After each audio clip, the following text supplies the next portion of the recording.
welcome back to Extension Connection. I'm happy to be here. I haven't been on the radio in a while here. My name is Shaundra Ziemaen-Bolinske. I'm the Family and Consumer Sciences Agent, joined by Bruce. Yep, Bruce Schmidt. I'm the Ag and Natural Resource Agent. And I guess it's been a while since I've been here, too. So I don't know how they're getting along without us. I know, right? Well, that means Amelia's been really busy anyhow. So thank you, Amelia. Shout out to you. Yes. So the reason why I'm so excited is because I love sharing some of the information that Extension has to offer with the public. And we try to, when we do our show, at least with Burleigh County, we like to share what's currently being asked. Right. We try to be as current as possible. So lately, Bruce, I've been getting a lot of food preservation calls. Well, and I have been noticing, like the truckload sales for cherries and peaches, and so I'm guessing that's probably the route exactly we're right. going. Yes, yeah. So, a lot of times you'll get plenty of calls on Mondays because people have time in their lives on the weekend, maybe even just for a short couple hours to go to the store or you go to the mall and you see where these trucks are and you see where the the produce is for this purpose. Mm-hmm. And so that's exactly right. So if you see the trucks, I'm probably getting calls or, feel free to call me if you don't think about it. So everybody loves that fresh fruit. Really. I mean, most everybody. But if you're thinking, I don't have time or I don't know how to do this, that's why we're here. So we won't actually come in and do it, but we'll help them. That's true.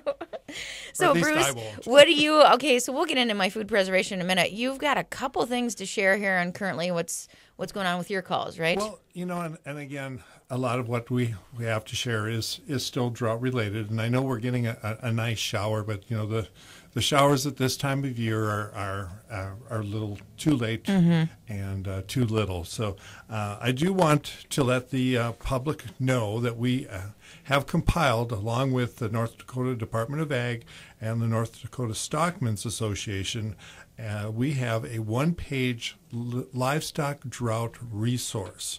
And it is available online if you just went in and to NDSU drought and any of the search engines, it would bring you right up to it. And all the information, or as much as possible, is there in one place. So if you're interested in a Department of Ag program. You know what I love about that one pager here, kind of a resources sheet, is that we didn't recreate the wheel because we have a ton of resources already. In addition to the other two organizations that you mentioned, Department of Ag and Stockmen's, we have so much information that is current. We look at it about every 3 years to make sure it's still current as far as extension. You've put it in a one-stop shop. Right. It's amazing. Yep. And it's also the Farm Service Agency, who I know are they're actually bringing in outside help from other states in order to work through the paperwork. So NRCS is on there, North Dakota Game and Fish, Department of Transportation. So we're our attempt to make it as easy as possible with the number of programs that are out there. And so I just urge the public to go out, take a look at that. I know there's probably a couple agencies I might have missed as we went over this real fast. But everything that we're seeing is, this drought is going to be around for a while. It's going to all come down to what kind of winter we get and fall moisture if we're going to be entering into a 2018 dry period. Right. So. And I appreciate what you said about I might have missed some of the partners, because sometimes we hear, even politically, unfortunately, that NDSU Extension is a duplication of services. I'm going to take just a second to plug that, because when you have big problems that are beyond just one or two people, you need all hands on deck. And so, if you think about it this way, you wouldn't build a house by yourself. And so that's what we mean by big things like the obesity rate in the state of North Dakota, as far as my discipline. We need all hands on deck for this, because we need, it's always better to have more minds working on a problem. And so, like I said, you wouldn't take one or even two people to build a big house. And we're trying to get as much grassroots information as to which counties are D3, which ones are D2 as far as for the drought. D2. Now, can you tell me what that is? Interesting. I can. New term. That is on if you would have noticed on these drought maps that come out, Okay, yeah. they are different shades. Okay. Okay. With a D2 is a severe drought. D4 is extreme drought. D2 would be a right now moderately dry is just a D. Okay. Moderately even. yeah. Okay. I And suppose so they it define goes that. it goes by levels, Yeah. and it all comes back to right now. It said 93% of the state remains dry, 61% is suffering from severe drought, and we have not been this dry since 2006. Okay. So those kind of numbers Yeah. come from the North Dakota Extension Service. Right. So that, along with photos and reports from the different agencies are all fed into this. So again, not to anybody's surprise, the temperatures remained hotter than normal, and which further increased the stress in landscape and the livestock. And so this is kind of, I agree, we need all the agencies to work together. Right. To make, this is not a time to compete, and by no means are we. So Yeah. it's a great resource. I know some of the, at the state fair, visiting with some of the other counties that surround us, especially the Southwest, which is actually surprisingly hit harder than we are. But they took these to their county fairs, their achievement days, Right. and had them. And the public was just, as fast as they could get them there. It seemed like the pile Wow. was so there. There's a great feedback. great response to it. And like I said, it's our effort. I'll be meeting tomorrow with us as part of the state stress team and kind of looking at what other ways, other than the programs, that we can help our public in this time. And just to plug that publication for just another minute, and we'll probably take a break here. So there are about 5 publications on just the stress, how we internalize this drought situation and how it's our livelihood, especially as producers. And so we have addressed that even in that same resource sheet. Yes. So we give some opportunities for people to work through that with their families, whether it's conversation at dinner table or whatever. Well, and we will soon see this hit Main Street, because as the harvest is not there, the custom combiners are not buying the fuel, not having the hotel rooms. Right. So that will start hitting Main Street. Absolutely. And the ripple effects. This is the backbone of our commerce. Yes. Absolutely. So. Well, folks, let's take a break. We're going to come back and have a great conversation here again about some of what Bruce has brought us from the Yard and Garden Report is what it is, and then food preservation. Right now, 61. Dave Ramsey is heard here. Super Talk 1270. All right, welcome back to Extension Connection. You're joined this week by the Burleigh County team. My name is Shaundra Ziemaen-Bolinske, hosting the show today. Family and Consumer Sciences is kind of my area. I'm joined by Bruce. Bruce Schmidt. I'm the Ag and Natural Resource Agent, and which also includes that gardening and yards and horticulture. The whole side of it. Yeah, and Bruce is really fun to talk to you about those subjects. He knows a lot about it. We were talking a little bit about the drought, and, even though we have rain today, which is good, he said it's, a little bit late in the season. Yeah. It can affect the crops in a way that we aren't necessarily in love with. The corn and the soybeans, they're going to benefit. Okay, definitely. Excellent. But as far as for recharging our hayland, recharging our pastures, we're just not at that growing season. That's the big difficulty. So before we get into food preservation, I do want to mention, because we've been collaborating, both Bruce and I've been working. Yesterday, the new cottage food laws went into effect, and we are developing some rule around, enforcing that. And it's all good things. We're trying to help the producers right from the farm to sell directly and do that safely in a safe manner as it pertains to food safety. And during that meeting I was at, we talked with the North Dakota Department of Ag representative, and she had mentioned there's a kind of a neat effort going on. So the Department of Ag reached out to an organization called Ag Community Relief. And I just want to plug the effort for just a second. You can buy T-shirts and they're neat T-shirts. They look like an American flag in the shape of a buffalo or a bison, and they're just really tasteful T-shirts, and this will help your neighbors out. And so the Department of Ag reached out to them because this is an organization that is farmers helping farmers. And right now there is a feed shortage in our state. Correct. And they weren't sure, how to address it. And they have this idea of a hay lottery, and what they do is they truck in hay and literally give it away. Right. And so it's like a convoy of semis, which will be a neat experience if you happen to see that.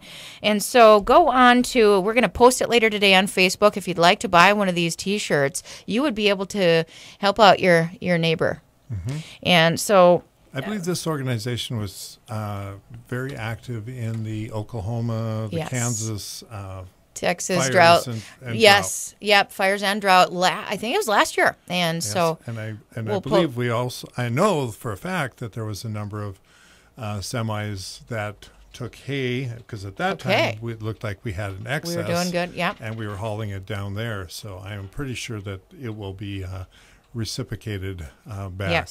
Yes. Well, good. Okay, so we wanted to plug that. We'll get that out on our Facebook page today, and I would love to see some of those T-shirts sported around town. I'm going to get one myself just because we love bison. We love the idea of and it's called Dakota Drought Relief, Dakota. So, I love anything that has Dakota on it. I named a dog Dakota one time in my life. So, all right. Well, lots of support there. We appreciate that. Okay, friends. So let's move into, and then we can come back to, if we have time, and talk about some bugs, I suppose, or whatever it is with you. But we'll find something. Yeah, let's talk about food preservation, because I'm getting so much activity about this right now. And so when I say food preservation, I just kind of want to define it for us a little bit. You know what? When you buy anything from the store that isn't in a box, laden with, a way to preserve it, whether it's typically sugar or sodium, okay, that food eventually breaks down within about a week. So your food preservation applies to anybody who buys perishable products. Whether you like to can or dry foods or whatever, it applies to everybody. So the question is, you have to ask yourself, do you want to preserve the money that you spent on these fresh products? Whether they're fresh or just, perishable, I should say. And so we say highly perishable would be your dairy and your meat products that can only save, even in the refrigerator, up to 3 to 4 days at maximum, usually 3 days. So I want to define, it really applies to everybody, first of all, but there's kind of, let's see here, we break it into 1, 2, 3, 4 kind of categories, really, to prevent spoilage of your food. Okay. And so the first one is temperature control. Anybody who has a refrigerator or a freezer in their place, in their residence, is already preserving food. So that's one way. Food is preserved. We stop spoilage. I'll get into a couple, definitions of what we mean by spoilage. But refrigeration and freezing is controlling temperature. That is a method of food preservation, especially freezing, because it lasts longer. Mm-hmm. Pickling and fermenting. A lot of you like to make pickles out there. We just say the word pickles. It's actually pickling of cucumbers, or we ferment cabbage. I've always meant to make sauerkraut. I've meant to do it. I had some really nice purple cabbage a couple years ago, and you know what? We were just not around enough. I had crocks out and ready to go. And you do have to give yourself a couple weeks so that you're there when everything turns. Right. And same with winemaking and things. So pickling and fermenting. Now what we're doing there is we're controlling the acidity of the environment and bacteria that cause foodborne illness. That means as soon as you eat the food, it makes you sick because of eating some food that is contaminated. That's controlled by acidity, because our foodborne pathogens don't like a super acidic environment. And we won't get into that too deeply today, but, that's defined as 4.6 or less, and they don't like to live in that environment. So we target an acidity, and we test our recipes. USDA, Ball, extension recipes are tested for that acidity. And so we can actually verify that in our office. We have a pH meter. So if you're coming up with a neat recipe that you want to sell, I mean, even if your family says, look, your pickles are amazing, you should sell them. We can verify your process. We won't validate the safety of it, but we can verify that, yep, that jar is safe to eat. Yep, that jar is safe to eat by way of testing and pH. You call me up, 221-6865. I'll make an appointment at your leisure, and we will verify that. I love doing that. That's my passion, if you haven't noticed. Okay, so we've got temperature and acidity we've covered. Now, there's a couple other categories. When you go to can something, you're controlling the oxygen. You're controlling the air in the environment of that can. And so we want to get rid of oxygen for mold. There are a couple foodborne pathogens that are really, really catastrophic that actually like that no oxygen environment. So after they're canned, so we need to make sure that we're canning correctly. So I'll get into why that is in just a second here after we define our last one. We want to control moisture. The last one was oxygen. Now this one is moisture. And so what does that mean? Well, we can dry out our food. And any of you avid jerky makers out there, there's a lot of good jerky recipes. Right. And so I am promoting you to validate your process so that you can bring it to the farmer's market. Because I tell you what, if it's rendered shelf stable, so you don't have to control it in the fridge or freezer, it can just be out in regular temperature, we'd like to see your product. So also the fruit leathers. I mean, I remember as a kid we'd make these fruit leathers. We didn't have the sugar-laden, high fructose corn syrup or whatever it is, not real fruit leathers. We didn't have those when I was growing up. So now I'd promote people to go back to pureeing their strawberries, drying it out, and you have a beautiful homemade fruit leather. You don't even have to add strawberry or honey or sugar typically. So drying, those, whether it's making your own prunes from plums or what have you. Now, remember, when it comes to food preservation, which we talked about, it really applies to everybody, you can do a combination of these two. So you can can your pickles that are low in acidity, okay? Or you can refrigerate even your dried out food to help it last longer. So sometimes it requires a combination and sometimes it's just that. Okay, well, we have this fun thing. I haven't done this in a while at any of my food preservation classes in the last 2 seasons. So I'm going to bring this up. We have a publication, and it's called Food Preservation, Facts or Myths, that we commonly hear, well, this is how I make my pickles, and I've been doing it for 60 years, and it's still safe. And, so we have some things that we hear commonly, and we've made a little sheet about fact or myth. So I have the first one here, Bruce, and we'll see what we think. Okay. You're not on the spot. I'm not going to put you on the spot, but we'll see what you think most people would probably say. So fact or myth, old church cookbooks have great canning recipes you want to use. Okay, is that a fact or a myth? A myth. Okay, well, that's a good answer. Some are probably. You know what else? We try not to get too into the family heirloom recipes, but your family recipe would apply to this to a certain degree. And so I encourage you, if you have an old family recipe, to call me if you're wondering. So it's actually a myth. Old church cookbooks often provide outdated, unsafe canning recipes. And here's what I have to say about that.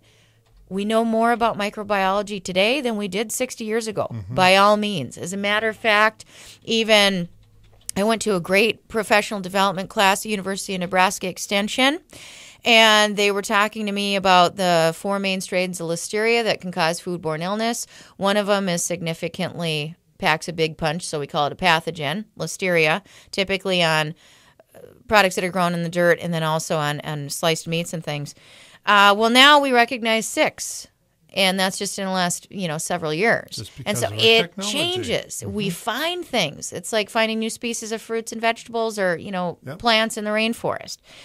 And so I tell you, if you've been making the same recipe for the last 60 years and you haven't gotten hurt, it's like, I equate that to walking across the interstate with your eyes closed. Most of the time you're going to get across. You are at risk. And this happened in my family. We had salmonella in my family. And who knows what caused it? I'm not saying it's from foodborne illness. That year where there was a significant number of salmonella reported cases, who knows what happened? It almost got my brother. He was young, that susceptible population. Mm-hmm.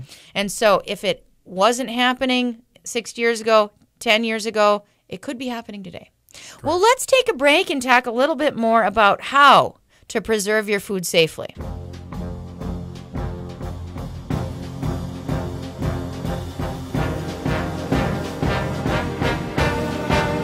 Right now, 61. The Jim Bohannon Show is here.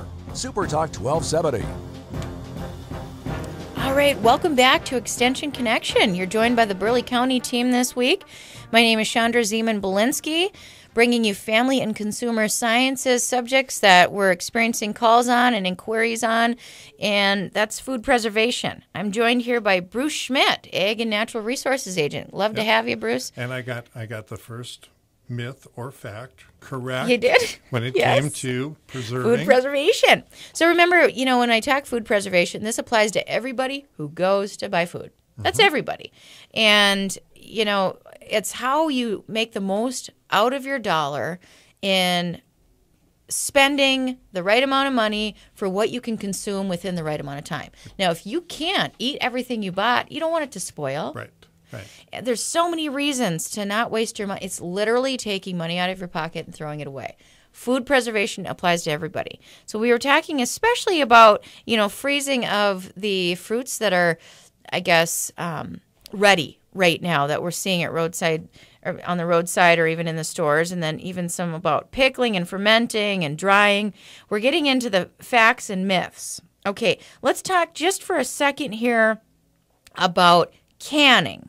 We've got a fact or a myth here we're doing. The second one is, as long as you boil the jars of canned vegetables long enough, so you're canning your vegetables from your garden, you'll have a safe product. Okay? Fact or myth? I'm going to go with myth. Okay, good job, Bruce. That is definitely a myth because we are talking about vegetables that are typically low in acid. So, in other words, they're not acidic. Right. So think green beans, think corn, think squash, carrots. Okay, these aren't sour on your tongue. Okay, so not acidic typically by nature. And so you know what? If you are canning your vegetables, ladies and gentlemen, and you are not doing it with a pressure canner, and you are not adding lemon juice, vinegar, which typically renders it safe then to boil it, you need to be using a pressure canner. And if you are thinking, whoa, this applies to me. I canned my green beans and I just boiled them and thought they were safe.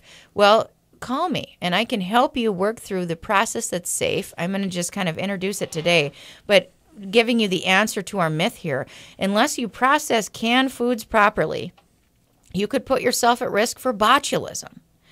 And that's kind of a big word. It's kind of a scientific word. It is an organism. It's potentially fatal.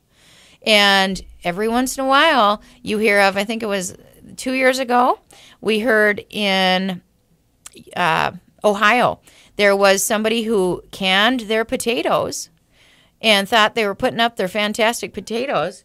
And then they used those potatoes later, made potato salad, and took it to a church function. And several people died because they were not pressure canned and there was not acid that was added back.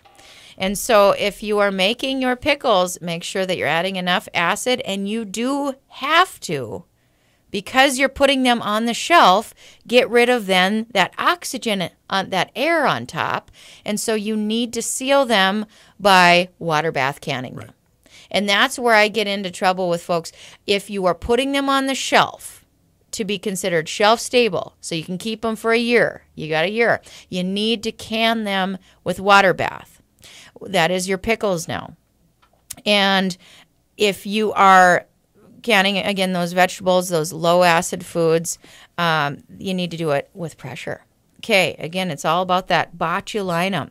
And so boiling jars at 212 degrees, that's when water boils, right? 200 degrees, 212 degrees Fahrenheit. it will not kill that organism because it has spores. And so it just kind of goes into that little force field. The spores grow around it, and it hangs out there. And then when it's back to its perfect environment, you put that jar of product on the shelf, and that opens back up, and you can really get hurt. And it opens back up typically in your intestines. And so, my friends, let's do it right, because we don't want to waste our money. Right. And we like the taste of that fresh food. So let's get into a little bit here about enzymes. I hear questions about enzymes, okay, and why you might want to freeze your food versus canning it, okay? So enzymes, do you hear questions about these, Bruce? I mean, you talk about enzymes in ag a little bit, I guess. All the time. Yeah. So as it pertains to, and it makes sense, because as it pertains to the subjects that I cover with nutrition and food safety, enzymes are there, as far as I'm talking now, you put it in your mouth, nutrition, to carry out metabolism. They are humongous aids in digestion. And so if you feel like you've eaten a meal, oh, my stomach hurts, it's not necessarily always, too much bacteria there or food poisoning, as we call it. It could be that your body is stressed when it comes to digestion. And it could be that you need help there by eating, and typically it is your fresh fruits and vegetables, that haven't been cooked too high to kill that enzyme off.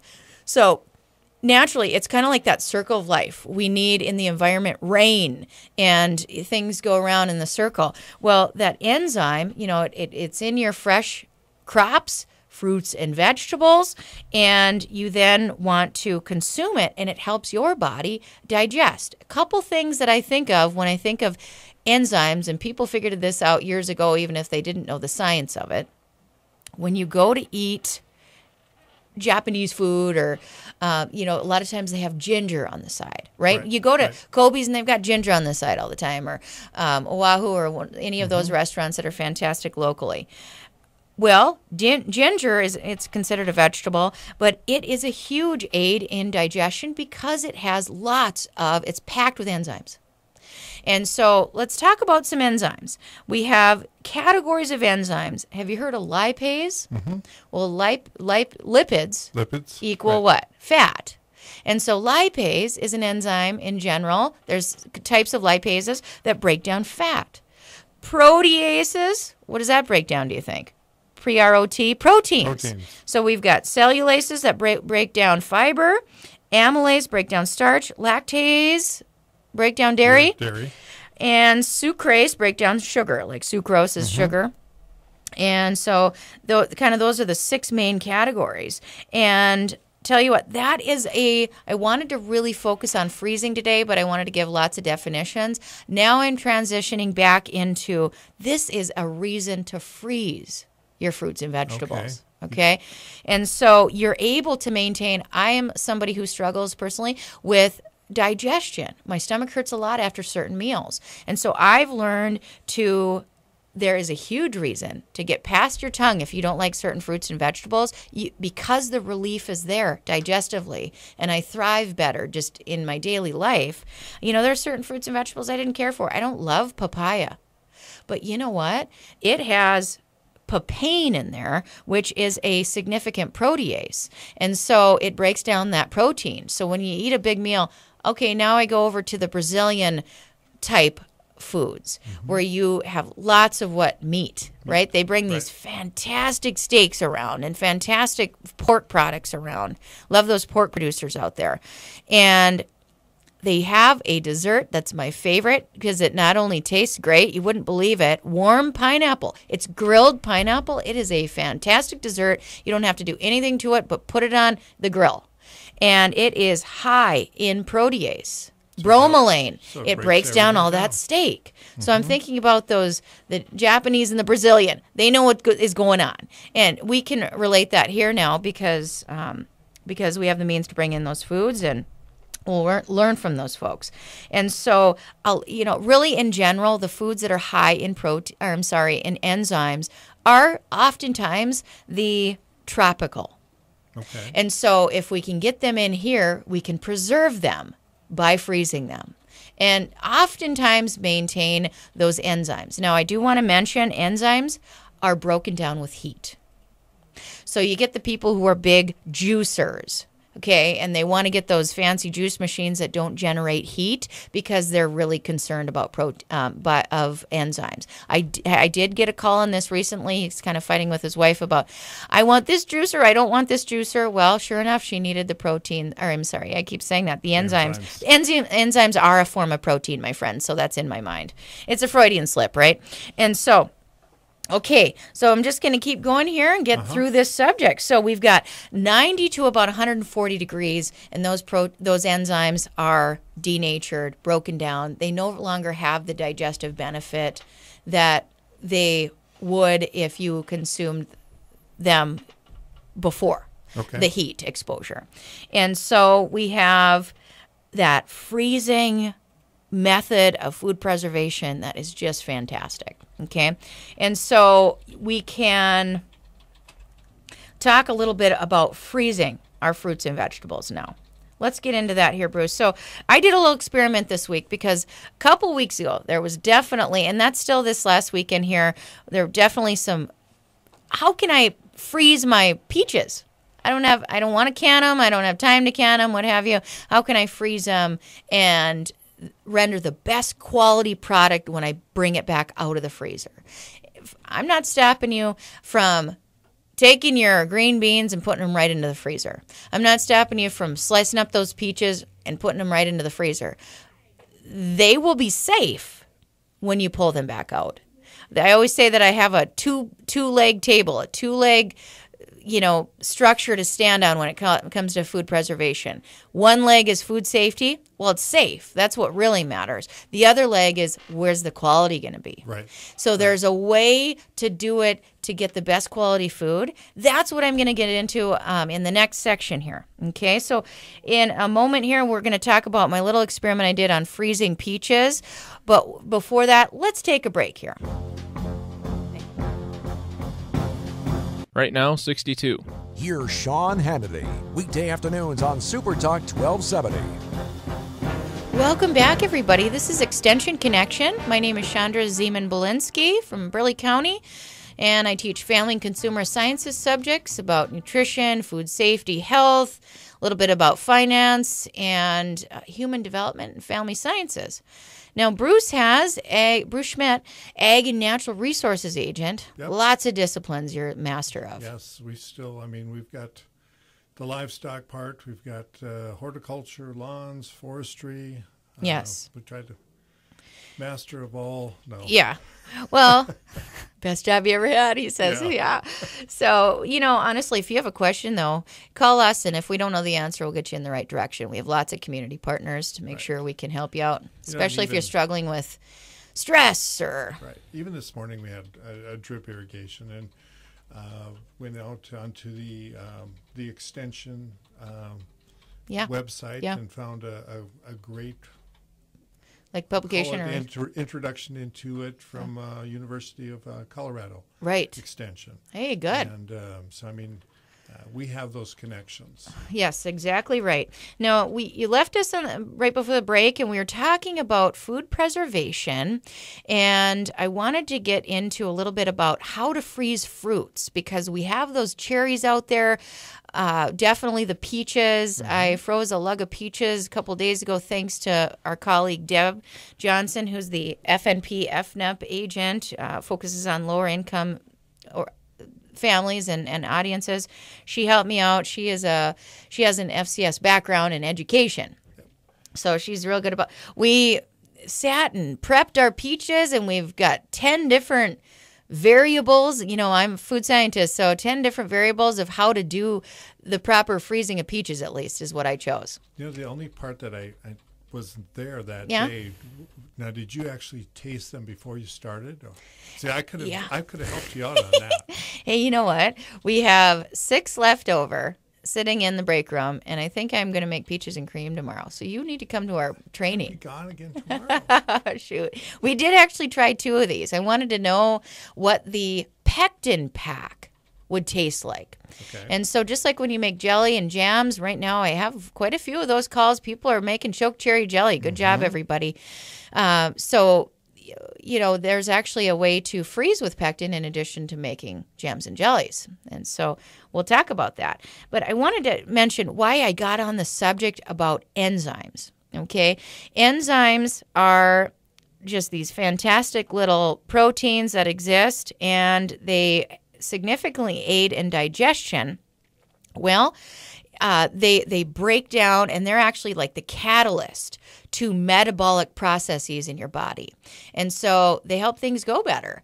And if it's like heat makes things go faster. Those are processes, chemical processes. And these are enzymes are like heat are to other things. And so here's the other way of looking at it.